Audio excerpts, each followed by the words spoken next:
dead. They're all messed up. All messed up. You wouldn't give her that flower, would you? No. Be afraid. Be very afraid.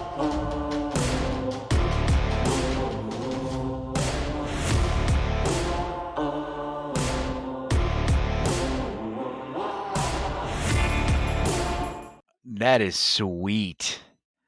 Mint in box.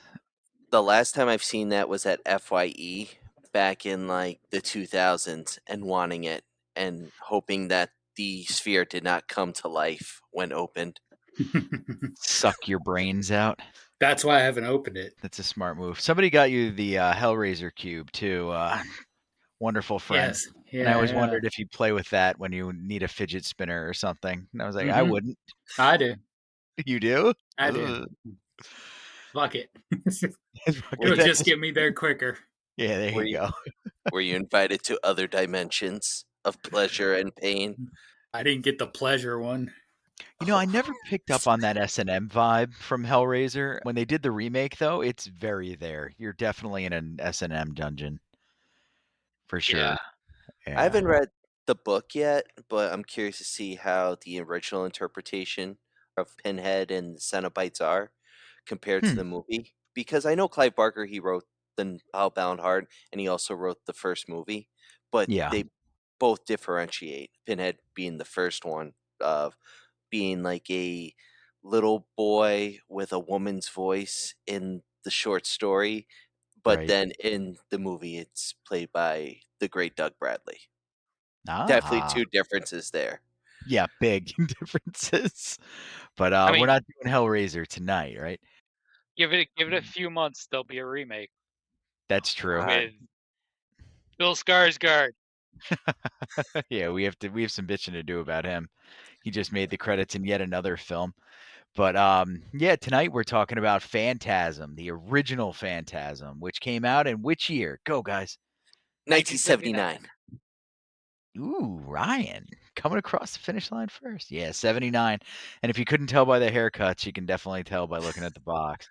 But this is Phantasm. I've been pumped. This is the one that I've been looking forward to the most because Phantasm was a mainstay in the horror scene for people who had like 12 channels, like I did for most of my life as a kid anyway.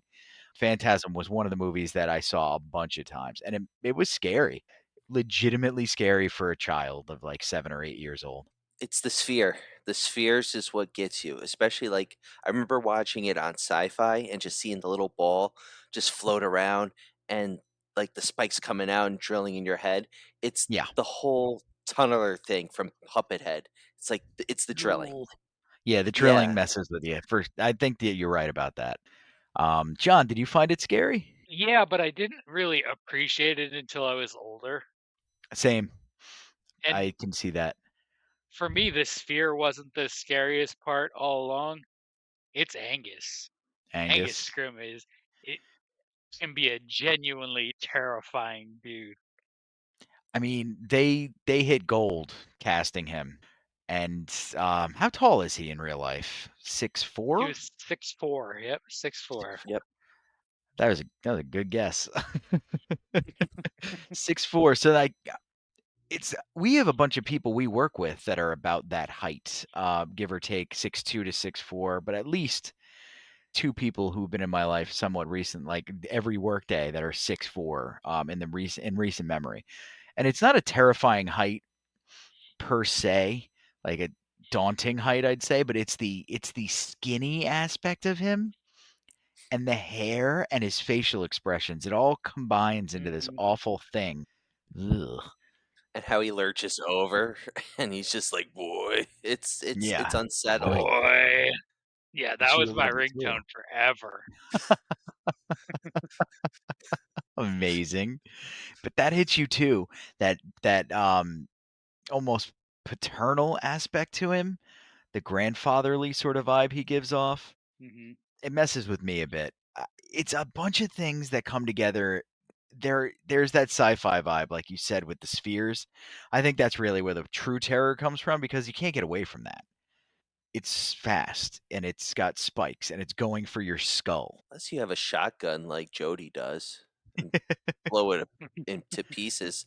But to go back on the tall man, I agree with that. Like he always reminded me of like that my grandfather on like my maternal side. Like, yeah, you don't fuck around. Like if you fuck around, he's gonna come after you. But as you get older, you get a different understanding of what the film is and who the characters are. Yeah. And the one thing about the tall man is what I've read a lot recently from doing the podcast is that he represents death. He's the I mean, that embodiment of death. tracks. And it's unique to see it like that, and that's one of the opinions from critics. There's a lot of opinions. It goes back to Don Coscarelli and his creation of Phantasm. It came from a dream, very Mm, pre Nightmare on Elm Street. Funny enough, like it just came from a dream of him getting chased by a sphere down a long hallway, and he was like, "This shit's gonna drill my head in," and then it just grew from there. Hmm. Yeah, that's a cool. dream he had when he was 15. Oh, that's cool too. I love that. Yeah. Nah, I write stories that I thought of when I was like when I was of that age, and I think that's cool as hell that that's where it came from for him. So interesting to read his genesis of the whole sphere, like when they're making the movie, and how initially it was going to be like needles and poison that went into the person when it hit them. He's like, Mhm. no, that's not scary enough. I need something to be scarier. Like the needles and the poison is scary, but what it really does is way, way worse. Yeah, scrambling and sucking out your brains. Hmm. Yucky. It's the blades on the end of that sucker too. Maybe I'm thinking of Phantasm 2 on this one. They kind of up the ante a bit with the set stuff, the props I mean, Hmm. but I remember the blades on that being really vicious. Yeah, yeah. You really only get the one time in the first one. You don't get the full sphere. Right. Not the full sphere experience. The first one holds up super well for how old it is. And I mean, I don't know. I like anything that kind of brings you into that dream fugue state where you're trying to figure out what's real and what's not. And it doesn't really, it's not that ambiguous, but it makes you think too.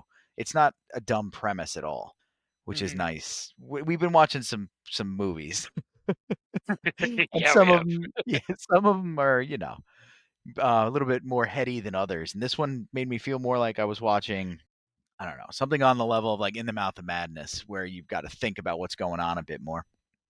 And it Hmm. adds to the scare for me. As soon as I get in my own head, it gets scarier. There's just so much layers, and it makes you question whether it is reality or if it is fake. And it Right. keeps interweaving. And that's how he wrote it.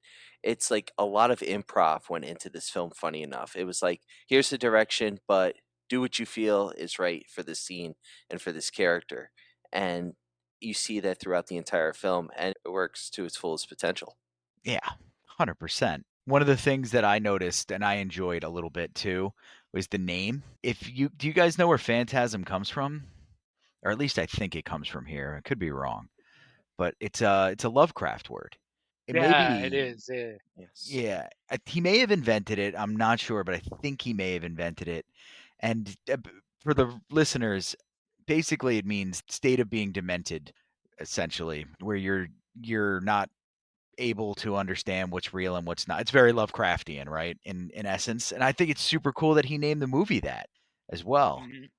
I mean, this onion's got layers. So let's start peeling them back. First off, let's go to the creator of the movie, Don Coscarelli. Don Coscarelli. He's a badass dude. Yeah, he's really nice dude too. You Of course, met Real him? John's nice met him. dude. Of course, John's met him. Yeah, yeah. I met him at a screening of John Dies at the End at Alamo Draft House, probably like No 10 years ago fucking now. way, bro. We're not That's Yeah, editing cool. out yeah. that F bomb either. That stays. Are you kidding me? Down in Yonkers, he was there? Yep, yep. That's the one that I go to. He and the founder of Alamo were down there for the screening, and just like we stood in the lobby of that place for a good 15 minutes just talking to him about John Dies at the End, because Mm, that's what we were there for. And I had read the book and I had so many questions because if you ever read John Dies at the End, and I highly, highly recommend it, you will have no concept of how that movie could have been made based on that book, Yeah. especially with the budget they were going to give it. Like $100 million budget, you could have pulled off the whole book. And he's just like talking about how tough it was to make decisions to cut stuff. It just would have been unfilmable. Right. But the stuff he managed to keep in it is just brilliant. And I think we've talked about the meat monster. Yes, we have.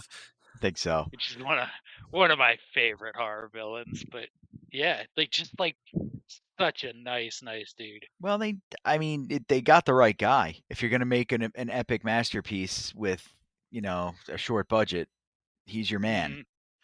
Mhm. Phantasm, I think, was 11 million and change. Probably not even. $300,000 Oh no, was it the supposed made budget. 11 million and change. Yeah. Right. Yeah. Right. Yeah. Like, So 300,000 to make it, and then they made about, let's say, 12 million just for fun. mhm. That's And pretty good. yeah, it's his third movie. He's still got like his mom is still doing like costumes and makeup for him. That's so cool. He had already worked with Angus. He had already worked with Reggie Bannister. So like it was really like a family production still. Yeah. He's also 24, 25 years old when he's Right. making He's a this movie, kid. which is He's a insane kid. too. Yeah, you could get away with letting a genius in the door back then at a young age. Now everybody's got to prove themselves 45 times over before they get the check. But Angus was a theater actor, wasn't he? Before Angus. As we're kind of going away from Don real quick to talk about Angus, the I tall mean, man. we're gonna have a ton of time to talk about both of them over the course of 5 movies. That's true. So I'm definitely holding stories for the future, but I just want to point out number one, Angus has a Grammy, Yeah, not an Academy Award. He has a Grammy for writing liner notes. I did read that in the show notes. That's just amazing. But like, he did the liner notes for a Beatles album. He did them, so many of them, and then for like some.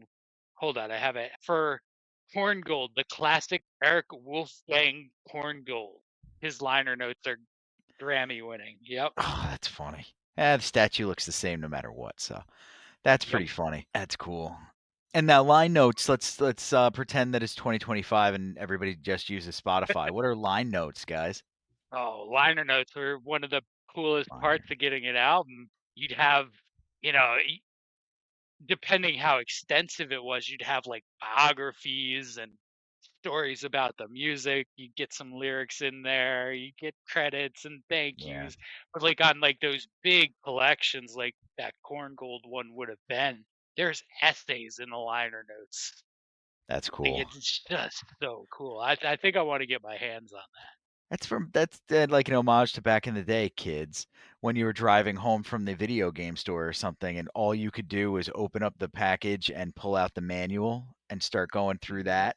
It's like the equivalent of that, but for a music album, a vinyl album, going through the liner notes.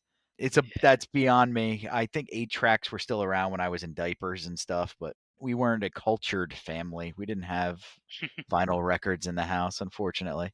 Oh yeah, we did. We're a cassette Tons family. tons. So Angus got liner notes, Grammy. Back to Don. So Don gets this. He pulls it off. It's really well received. I saw something about eventually. Okay. Eventually, so they did a test screening before the movie was done, and it was a disaster. So it didn't have the effects, it didn't have the full score, but it was just like, let's test this out and see how people are feeling. And like he wrote in his memoir, just walking out and overhearing people saying it was horrible, it was terrible, and just like that could wreck a person. And Yeah, it would instead, he wreck just me. just dug right back into doing it until he had a finished product that was then a hit. Like it was this Phantasm was the second biggest horror movie of the summer of 1979. What was the first? Alien. Oh my God, the name of the podcast, you dummy. What are you doing, Kearns? Yeah, Alien would well, I mean, it's gonna be tough to beat Alien. Yeah. And I would talk about two very spiritually unique films compared to one another as well, Right. respectively. Yeah. So, do you think he made a ton of changes after that screening, or do you think it was just an unfinished product and he just dug back in to get it done? It sounds like the way he writes it, it was mostly an unfinished project at that point, and he just went and got the score done, figured out the effects because this sphere was a big problem. Trying to get it to move because they couldn't do it on wires because it didn't look good. Mhm. So eventually, what they discovered is one of the guys that worked on the film had a pretty good throwing arm. So he threw it, and then they reverse filmed it. Oh, sweet. Smart. Yeah, That's cool. And that makes sense yeah, with why it darts so perfectly. And that's what's scary hmm about it. It looks like it's flying yeah, because it is. yeah, yeah. Some dude's just throwing it as hard as he can. That's cool. Man, though, God, that had to be hard on that prop. It's a shine. It's supposed to be like shiny. There's no blemishes on it. Hmm. That's tricky. Yeah. It shows he was ahead of his time, Cascarelli, because like to think of all these little nuances, like just throwing the sphere in the air without strings, and like to go back and not to get frustrated, because I mean at this time there was a lot of filmmakers growing, especially in the horror genre, and he Hmm. kept fighting for his dream, which is in Hollywood. That's what you have to keep on doing, of course, is keep fighting. And I think this is like he had like several endings. I don't know which ending was in the original screening, but I know the one of the endings wind up in Phantasm 4, which we'll talk more once we get to Phantasm 4, of course. And not to have the score, I'm shocked that the score wasn't included because that's really important in Phantasm. The music really gives it that edge. The way he writes it in his memoir, he didn't even have a guy hired to do the score yet. That might have helped. Seeing some of the Hmm. footage and stuff ahead of time might have helped with Hmm. composing the score. Hmm. But that's a white knuckle ride to go Hmm. into Just it without the music figured out. And then just getting the distribution. Like, so Yeah. you finally get this completed project. The only At first, the only company that was interested in it was New Line, and Mhm. they were pretty much brand new, and he knew nothing about them, but he was probably gonna go that way until Avco Embassy jumped in, and he didn't realize they were broke at the time too. But that they were released The Graduate, so, like, that's legit movie studio, that's legit company. Right. imagine if New Line Cinema picked up Phantasm way before Nightmare on Elm Street, how the whole industry might have been different. And I mean, Nightmare on Elm Street is very, in its own way, inspired by Phantasm, with that whole layer of dreams, like what's real, what's fantasy. And there's a lot of movies that Mhm. borrow from Phantasm, which makes it like one of the greatest horror films to ever be created. But just like that whole landscape, just thinking about it, how everything could have been like so different. Yeah, Oh, yeah. yeah. It's a transformative movie for the industry, absolutely. And I mean, the thing Avco also had over New Line at that point was the contacts and the ability to market a movie and get him on TV and get the movie out there to people.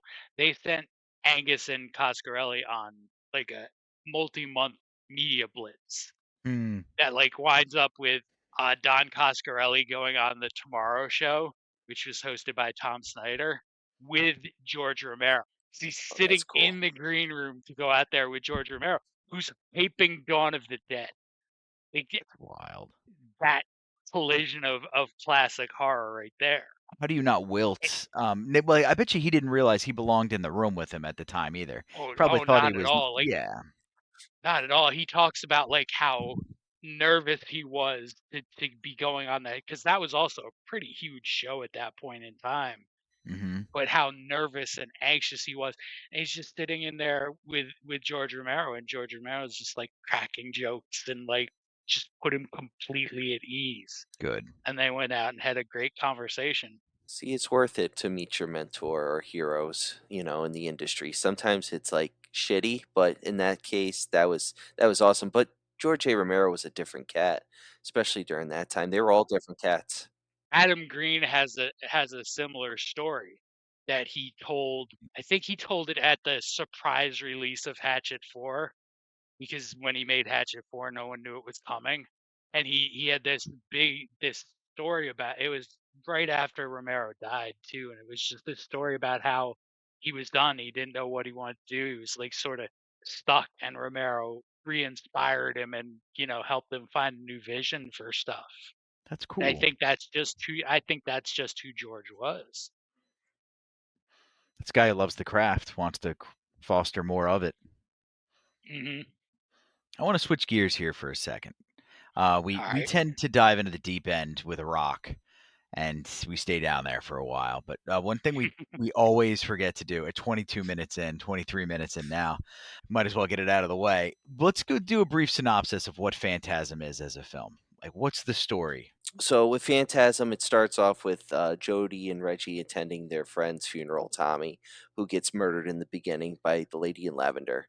And Jody's really keeping his brother Mike away from it, from funerals and everything, because of the death of their parents. And as Mike's like watching everything occur, he notices some weird occurrences. The tall man lifting a casket into the hearse by himself, hooded figures, which I like to call the evil Jawas. They're just roaming. They're just roaming around, and it gets into a whole deeper thing of like science fiction, slavery in its own way. We find out like the evil Jawas are like slaves in on this planet. I know I do the little head bopping thing because they look like Jawas.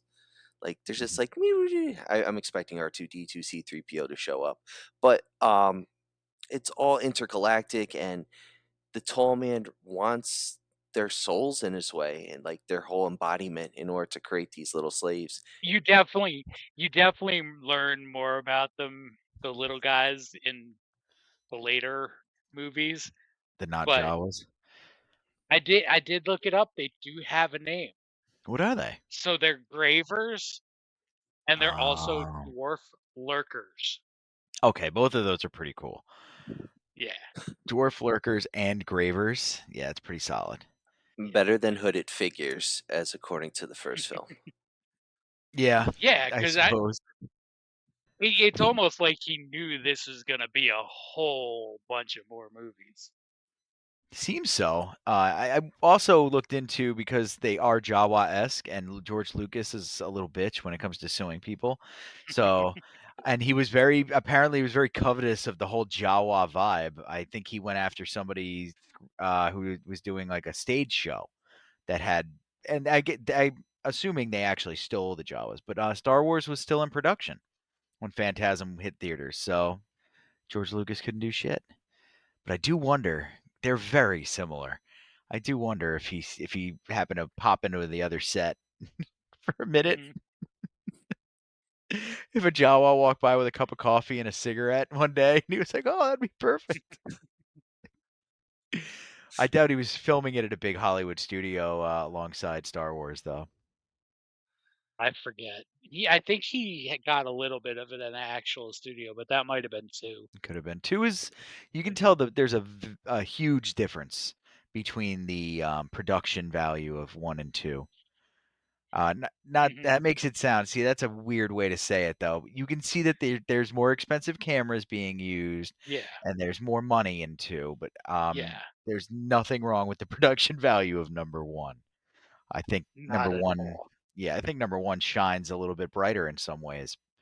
Oh, absolutely. Yeah, it's just pure love of the craft. It's that low budget feeling. It was filmed in the San Fernando Valley in California. So the first one wasn't filmed in a studio. The rest were filmed in studios, of course. So you guys nailed it on the head on there. They filmed on weekends, 20 plus hours, Saturday, Sunday, worked scene by scene. As I said, it was improvised. It was like that college, low budget vibe weekend film shoot. And that's what you live for. It's that Mhm. whole Robert Rodriguez, Quentin Tarantino in the early 90s. It was just occurring in the 70s and it occurred previously, George A. Romero, Night of the Living Dead.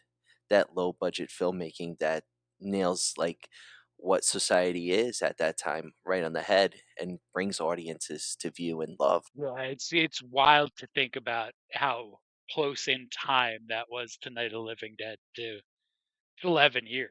And then it was like 2 years from Dawn of the Dead, right? I mean, they were doing press at the same time. Okay. So I could, yeah, it's a year. I think Dawn was 78. Wow. Imagine going to see a double feature at a drive-in, like opening up with Phantasm and then leading into Dawn of the Dead. Like, that's cool. That would be insane. This is how shitty our era was with horror movies. I went to a drive-in once. Halloween H2O was part of the double feature. Halloween H2O. I believe there's a rapper in that film. Isn't that Busta Rhymes? That's Busta Resurrection. Rhymes. LL Cool J is in 20 Years Later Yeah, as LL Cool J is in H2O. Oh, it's LL Cool J? he reads the sex novels to his girlfriend. He's like, I'm going to write this great novel. Listen to this. And she's like, it's so campy.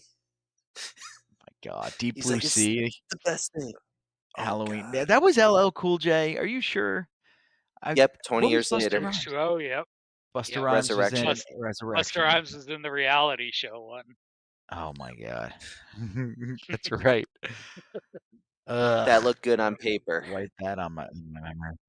That was at the time of like fear.com and all Yeah. that. They were like, we have to do something with Michael. No, I mean, you no couldn't handle it. fear.com fans. No, you didn't. No, I did not like it. No, I did not I like it. prefer. If we're gonna go that route, I prefer Strangeland. That's a better choice. I never saw 10 times a Strangeland. better choice. It's a better choice. It's still not great, but it's a better choice. D. Snyder as a killer is amazing. I bet it is. All right. Let's circle back to characters. So we've heard some main protagonists, some kids. We heard about Angus, the tall man, in the film, and he's the scary besides the Gravers. And then there's our boy. Let's talk about Reggie. I love Let's Reggie. talk about Reggie, baby. Yeah, who's Reggie in this movie? So Reggie is the brother's friend. He also drives an ice cream truck and plays the guitar. I never met a dude And who drove an ice cream truck that I didn't think was selling drugs out of it, to be honest with you. Reggie was absolutely dealing out of the ice cream truck. He was smoking his own But- supply. Yeah, that too. Maybe it's the premature baldness, but Reggie looks 45. Easily. Jody looks 25. Yeah. It looks like somebody's uncle, like his uncle or something like that is coming through to try to help him out. When I was a kid, that's what I thought was going on, because he looks crazy middle-aged, but he says ridiculous things. Oh my gosh. He's got lines. And like, it's hard to imagine that going forward, he and the tall man are going to be the most consistent presence in this franchise. Yeah, that's true too. That's interesting because they change out the lead actor between Phantasm 1 and 2, which is an interesting thing to do. And the reasoning why, I think when I was reading it, the reason why was just that the young buck from the first movie, I don't even remember his name, couldn't handle. Michael They didn't think Baldwin. he could handle the weight of carrying what was going to be a franchise, Michael Baldwin. They needed a bigger But then guy. I believe he circles back like in 4 or 5. I think Yeah. he's back. 3? Or is goes it back that in soon? 3. He comes back as the same character. Yep. He comes back as Mike. And I want to say Jody comes back because they skip out on Jody in the second one. And then he comes Jody's back, I think, for at the some third one point, too. yeah. Yeah. The fifth one is Well, they very sort of like. leave it with him dead. And that's Oh, where yeah. they go with that whole questioning of like, is it a dream or is it real? Because right before I'm talking about that scene, right before that scene, Reggie is killed by the lady in lavender / the tall man. He gets stabbed, and then he's like, "But Mike, Jody's been dead for 2 weeks," and right by the fire with his red sweater, and he's like, "It's okay. We'll go on a trip in my truck. Just pack your bags." It's so wholesome, but at the same time, it's like, what the fuck did I just watch in like this hour and a half? Was it a dream? Was it fake? Was it a reality? Is he my uncle? Is he a friend? Is I he a have a weird teenager? memory of Reggie at the end of it where it's like you figure out they're at the end of the movie and Reggie turns out to be an antagonistic style guy and it like cuts. Now I'm not sure if that actually happened or if I just actually had my own nightmare and that's what happened in it. But I think I remember the scene where they're like leaving, like they won the day or whatever it was, Phantasm 3, whatever it is. And then Reggie turns around and he's got like half of his face missing or his skull, like his scalp's hanging off. And there's like a jump scare kind of ending where you're like, oh, he's not safe at all. That kind of thing. I'm jumping on the train with you. I want to say that's either 2 or 3. I might be. I want to jump on that train with you because I remember that. It's like vague memory in my head. Well, when we're rewatching it, we'll figure it out. But Reggie, well, first off, you've referenced Lady in Lavender twice. Who's that? Angus Scrim and drag, and really good drag. We got a little Norman Bates thing going on here. Normie. It's more of his supernatural abilities. Mm. Is he's able to present himself as this gorgeous, busty blonde who's willing to hook up with people, and that's how they get their friend at the beginning, Tommy. And they almost get Jody that way, and then they get Reggie that way. I mean, Reggie was doomed to fall into that trap, that honey pot for first walked onto the set. They knew what they were doing with Reggie. Poor guy. This chick loves my widow's peak. Let's do it. All right. I kind of think she could have gotten any one of us too. Oh yeah. No doubt. Listen, she wasn't ugly. She is not unpleasant to look at. Exactly. We got to do a Where Are They Now and see what she looks like today. See if she can still bag Reggie. But knowing that it's Angus takes a little off the top. You know what I mean? It's a little grosser. Is it after the lightning flashes and he's got that scowl on his face as the knife's like digging into his victim?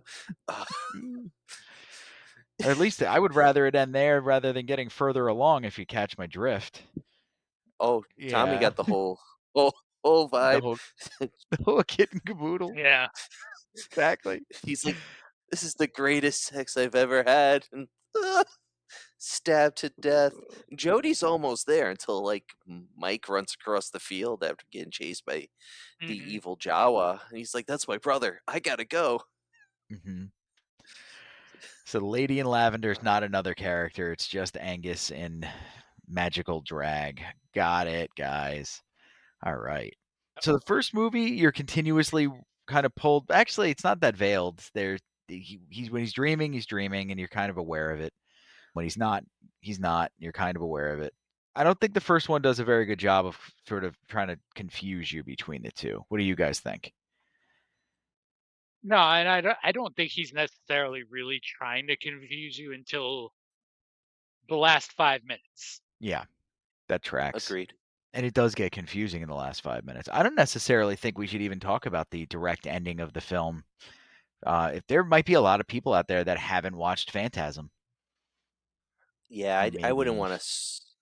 I wouldn't want to spoil that because it's such a good twist. You've had 46 years, but it's not. It's somewhat obscure as far as.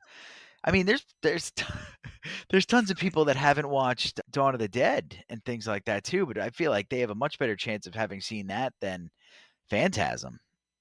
Phantasm was a bit niche. I mean, they threw the whole franchise up for us to watch 8:00 movies and things like that all the time. HBO, I think, played it all the time too. But sci-fi. HBO loved Don Coscarelli movies. Yeah. Oh yeah, Beastmaster. Yeah, HBO. Hey, Beastmaster's on. That's funny. Well, I didn't have a ton of licensed material back when Home Box Office first launched, right? No. No. No originals. No. They were just like your first cable service, really. They reshowed heavy metal a lot. Yes, that was cool. Edgy. The Yes. nude bomb. The nude bomb was on almost every day. Yeah, The they Get went Smart sex. movie. Yeah. Yeah. Which, They like, by the way, for a movie called Nude Bomb, there is a shocking lack of nudity.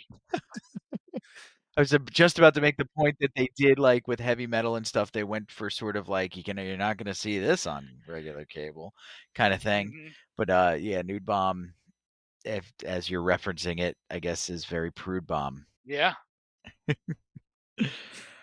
We can good ruin way the to put ending. it. It's your barbecue, Cyrus, and it smells Nah, good.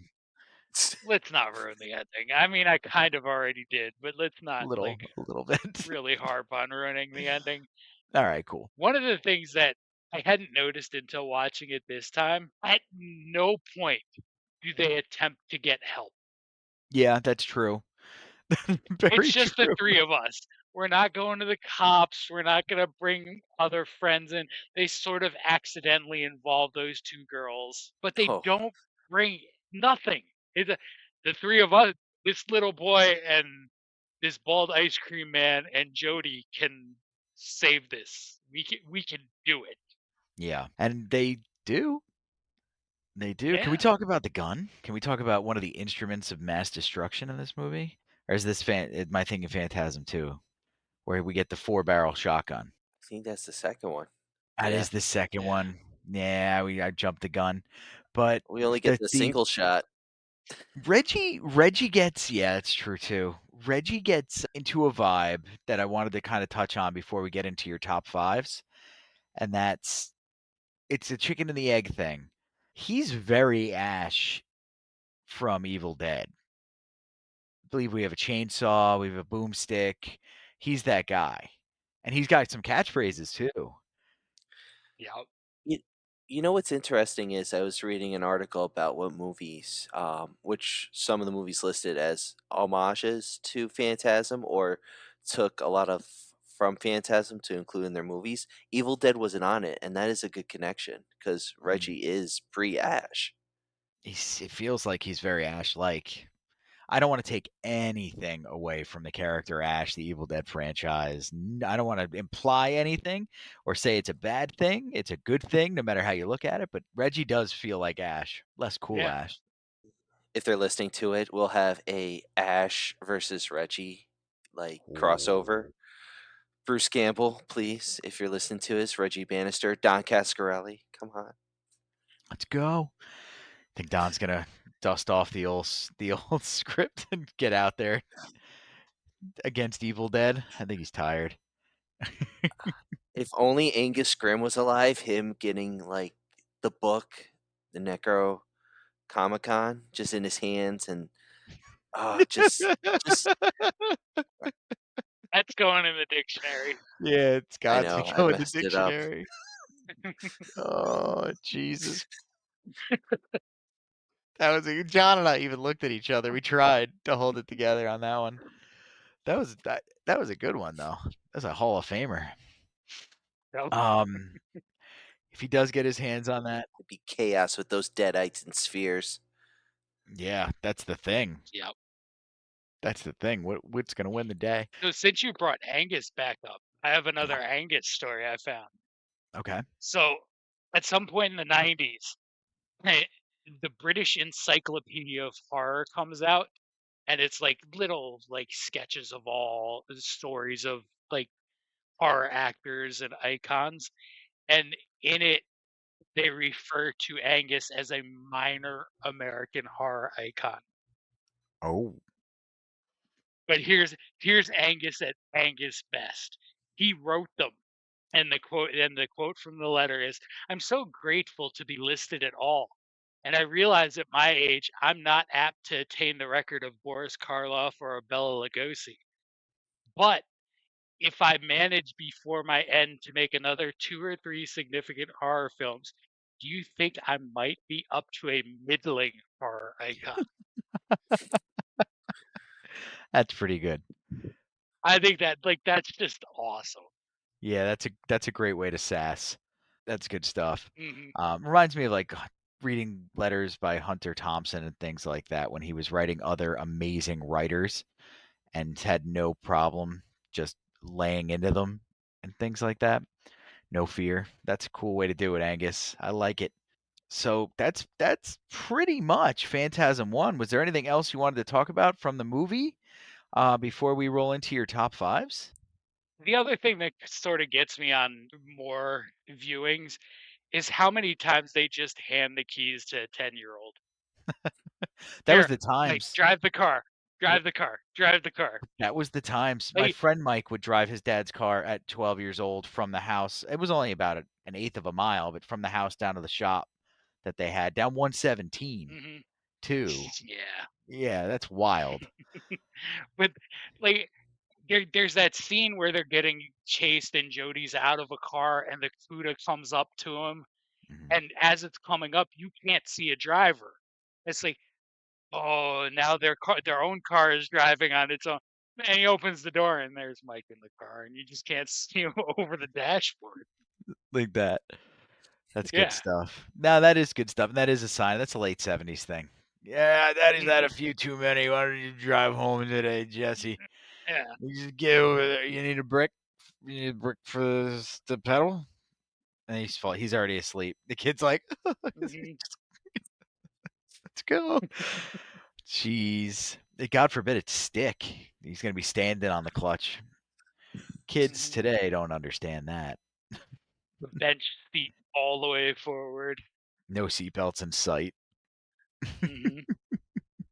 Wild. No, that's a great point. That's something that when you watch this movie, guys, if you're out there and you should, you're gonna see the lighting. Everything screams late 70s, early 80s. The lighting is done. It's well done, but you can tell based on the grain of things too that it's just very much so of that era. Yep. I was gonna say the theme too. It's very simple, but it's very memorable, and it sticks throughout the whole film. Is to overcome fear, and it stems from when he goes to see the fortune teller, Mike, and he puts his hand in the box. It's that simple scare of his hand going in the box and something in there that shows that he has to overcome that, and it comes back later on, and actually throughout the entire film. I Um, forgot about that. That's a freaky scene. Mhm. with the fortune teller, is she blind? Do you think she's blind? Is she? Yeah, Yeah. that's a big trope. Yeah. Big trope that goes all the Okay. way back to Greek mythology. Sorry. No, no, you're good. I think she and her daughter are scamming him, but I think she's really blind. Okay. Yeah. Well, I mean, when the daughter goes into the mausoleum and she opens the door and she's sucked through the door and the screaming, you hear the sounds of a portal opening up. It's like, well, she didn't overcome her fear, but Mike will. Michael eventually will, and he does. I mean, him driving Mhm. the Barracuda against the hearse from that scene, him fighting basically the tall man going through the dead, the sphere. It's all builds up to him overcoming his fear. That's what the Mhm. phantasm is. It's that delusion. It's the level of crazy that you can get to based on overwhelming fear. So that perfectly tracks with the title of the movie too. Yep. You drive yourself crazy. So Mike is able to get through it, which is it's a neat thing that Don pulled off with this movie. And it is a scary movie. I watching it, and Ryan mentioned it when we were talking about it yesterday, the day before too. It's ahead of its time, for sure. And Mhm. it's a movie that will always give you like goosebumps, make you feel to like sit at the edge of your seat because you can watch it a million times, but it's that grittiness of the film, that 70s film. Mhm. And it's something you can't have nowadays because it was just the style, that old film reel of like it rolling and just catching the like the little blobs and stuff. Um, Watching it, I wanted to watch The Warriors right after it because it's that same style of like film with the pops and stuff. Like it's that grittiness. I two different films, of course, but it's like to see that aesthetic. It's a warm feeling from a person who loves film because now Yeah. it's all modern and it's like clean. And even at the scariest parts, like yeah, it's scary, but it's like you need that grittiness, and that's what Phantasm gives, that low budget grittiness. In this day and age, that's sort of like the alternate worlds thing. When you watch a movie that pulled it off, that's 50 years old, 42 years old, and it does feel like you're getting pulled back into a different era, like we felt maybe when we watched Casablanca or something like that when we were kids. If you're younger now and you catch this one, it's just, and you get that same thing with we mentioned The Window, and things like that. The Birds is another one. It feels like you're pulled through a portal into a different world. This movie definitely holds that vibe. I love it. So, if I'm doing my math correctly, and I think I am, the time between Casablanca and Phantasm is less than the time between Phantasm and now. I could see your face change when you came to that realization, and then I made the inference that that's what John just thought about, and it's going to make me sad. So, as I start my existential crisis, why don't we have Ryan start his top 5 for this week as we end out the episode? So this week, my top 5, after finding out that 10 years ago wasn't 1985 anymore, as tears of sadness come down, I picked top 5 movies similar to Phantasm, and I think you guys are gonna like them. To start with top 5, I'm starting off with my boy David Cronenberg. Directed and written by him is Videodrome, starring James Woods, who's in one of my favorite vampire films, John Carpenter's Vampires. Yeah, Um, he's fallen from a tall height, my James Woods. I I love it, a whole mess load of his movies. Mhm. Yeah. That's where I'll stop. Yep. Jamestown was another one. Not Jamestown. What is it? Digstown is another one I like with him in it a lot. But that's not a horror movie. Anyway, Ryan was on number 4. Number 4 is another David Cronenberg film, written and directed by him, Scanners. Oh, nice. It's in that vibe of Phantasm, that sci-fi horror, and it's like, yeah, it's gory and stuff, but that's what Phantasm was. It was like the reality, the fantasy, all mixed in one, given that sci-fi goodness with that horror gore. Number Mhm. 3, you guys are, of course, talking about H.P. Lovecraft, Reanimator, Okay. starring Jeffrey Combs as Herbert Western, medical student who brings back, reanimates deceased bodies. I can't wait for us to cover that, especially one of the scenes. Floating heads is all I'm going to say on that part. That was almost in my list. Talking Heads, you mean? Like the musician? Oh, The he was song a talking maker? head. Yeah, he was a talking head. All right. All right. So you got Ah, that one. house. Number 2. So number 2 and number 1 were really hard to choose. So I number 2 I went with Nightmare on Elm Street, directed and Nice. written by Wes Craven. I love Wes Craven. He's in the same category as John Carpenter. If I look upon them for anything screenwriting wise, horror, filming, I go to them. But number 1 takes the cake, and we talked about it earlier, and that's Clive Barker's Hellraiser. Yeah. Um, all these films, they've have influences from Phantasm, based on that whole idea, that genre of sci-fi horror, and it really brings that idea to life, especially the idea of dream worlds and what's real Yeah. and what's not real. And the realization is sometimes you're not going to look for help. You're going to have to help yourself in order to take care of the antagonist in the film, Hmm. or films, I should say. But I'm kind of curious to know what your list is if Reanimator did not make it, John. No, Reanimator didn't make it simply because it's kind of, I like to go a little less obvious, and it was like, okay, so my 5 is funeral homes, morgues, mortuaries, and horror movies. Oh, I know one that you're gonna have on this one for I don't sure. think you do, because I purposely left a couple off because they're like, we talked about them a lot. And like, I We did left talk about Autopsy of one. Jane This Doe. one. Yep. I left Return of the Living Dead. I left Reanimator off. There's a whole bunch I left off just because it, they're clearly the standards. I love that your bag is so deep though that you could just be like, you know what, I'm just gonna take these 4 that they're just too known and we've talked about them too much. Well, this was such a struggle, though, man. Like, I could not come up with a list for days for this one, and I'm glad. I'm glad this was hard for you. all right. So, number 5 from 1982, Mortuary. Okay. Aptly named. So a woman's investigating the death of her father, which she doesn't believe is accidental, which eventually leads her to a mortuary and a mysterious hooded figure. And we get some Bill Paxton in this one. Game over, man. Game over. Game over, man. That was a good one. My love, Yeah. my love for Bill Paxton and him in that movie makes me want to see it even more. I'm so sad. I'm so sad we Pretty lost good Bill one. Paxton, man. All right, so Bill Paxton's in it. That's enough to get people to go and watch it. So my number 4 is a movie called The Boneyard.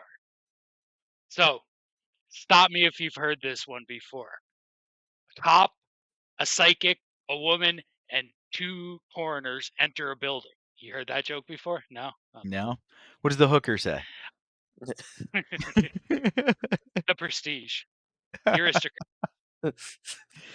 I wasn't expecting that to be the next 2 words out of your mouth. Okay. So they enter a morgue to try to stop zombie children. Mm-hmm. And one of the most messed up dogs in the history of movies. It's a white poodle. That's as far as I'm going to go. And it's with Mr. Roper, Norman Fell, and Phyllis Diller. Oh, really? Phyllis Diller's in this movie. If that doesn't sell you, I don't know. That is a fucked up dog. You already got me on Mr. Roper. All right, Mr. Roper, Phyllis Diller, and a fucked up poodle. Like, is it more fucked up than the one from Batman Returns? And I think that was just a dog forced to look like a poodle. Yeah, that I hate poodles as it is. It's pretty fucked up. Phyllis Diller's the shit. I could just sit here and I hear her voice just looking at her picture. The laughter. All right, that's pretty cool. Yeah. All right, that dog can go to hell though. But all right, that's bony. Is it boneyard? That's boneyard. Boneyard. All right, the boneyard. Nice. My number 3, we're gonna go to Portugal. Night Very Shift. exotic. Night Shifter. Night Shifter. Yep.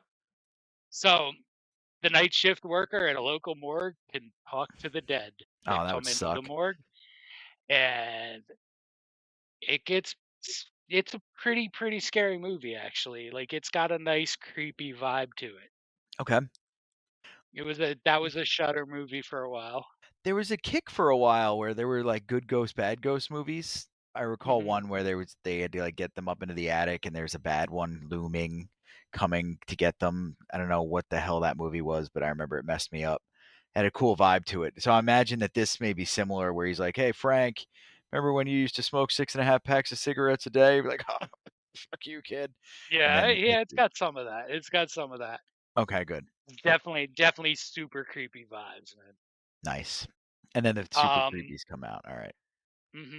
My number 2 is, depending where you've seen it and what version of it you have, is Let Sleeping Corpses Lie or The Living Dead at Manchester Morgue.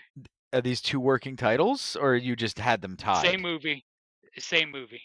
Just 2 separate titles. At some point I want to find out why. At some point I think it's a movie we should do too. It's British, and it's cop chasing some people he suspects of a murder into a rural town. And it's not the suspects that are doing the killing, it's zombies. Oh, fucking zombies. Nice pastoral British zombies, you know. I was gonna say, like, are they super polite as they shamble about? Well, that's Canadian. Yeah. Shamble about. Yeah. And it's, again, like, it's got a lot of Night of the Living Dead to it. It's got a lot of, it's gritty, it's kind of grimy, I like it. It's cool, different from a lot that we've talked about. Cool. And my number 1, one of my all-time favorite horror crushes is in it. Linnea Quigley. We go Night of the Demons. Oh yeah. So this is the movie, listeners, that I had mixed up with Fright Night when we first started to plan this podcast. And then I went to watch Fright Night and I was looking for her because I remember her vividly. She literally like kickstarted puberty for me. And I was sorely disappointed for a little bit, just a little bit. And then Fright Night's amazing, so it's okay. It's because you had a chicken head in place of that. That is why. You That had Marcy Darcy. Marcy Darcy, you're not hot. Our YouTube short's a lie. So that's your number one, John? That's my number one. Party at an abandoned funeral home goes south quickly when you bring in demons. I mean, yeah, the quintessential party crashers. Yeah. They'll always piss in the punch But bowl. you get that great scene at the beginning where they're in the store and Linnea Quigley's distracting the clerk by bending over and exposing herself and like That's classic for the times too. Yep. I didn't remember that scene until you just said it, but I think you may have ruined it by the way you said it. So that rewatch is safe now. But that's your baby, so you can say it however you want. That's awesome, man. Those were two great top fives. A lot of food for thought for me too. And I mean, we're in over an hour. I'm shocked, to be honest. If for the listeners, I held up production by about an hour and a half, a little bit longer than that actually tonight with technical difficulties. So I'm glad we managed to get this recorded for you. Yeah, well, your technical difficulties managed to sort of quell my Death of Robin Hood rage. Okay. As we need Bill Skarsgård in another property. Yeah, that's a big issue. Skarsgård's back. He's at it again. You don't want to see him in tights singing. Come on now. No, I want to see Hugh Defoe in Jackman. tight singing in the labyrinth. Hugh Jackman is Robin Hood in this movie, so it's already. I don't know. So okay. I'm sorry. I got to go on a rant real quick. Hugh Jackman, you think of the sheriff of Nottingham. He's got the look, he's got the vibe, and then you hear Bill Skarsgård. You think, oh, little Robin Hood, little Carrie Elwes, little mustache, little goatee, what the fuck is he doing? Like werewolf, I just I'm don't think excited Skarsgård for. could carry the role. I just don't think Skarsgård could carry the role, to be honest with you. What do you think? You think he could hold up Robin Hood? I don't think he can hold up the sheriff. Alan Rickman is the best sheriff, all right? Of all time. Of all time. Easily. I was very young watching that one too. It's so funny that you say that because I just saw the meme about Bryan Adams. That stupid fucking song had the entire country in a headlock. Everything I do it for you. I still can't get over Costner as a sex symbol. I get it from I get Richard Gere. I get some of the other ones that are kind of weird, but and I also not everybody's a traditionally handsome dude like the Hemsworths and whatnot, but Costner just seems so ugly to me. He was I don't know what it untouchable. is. He was literally untouchable. Waterworld. I mean, I've definitely enjoyed Kevin Costner. I liked his acting. Kevin Costner, can you make a movie that's not 3 hours? Yeah, that would be nice too. Like one, just one.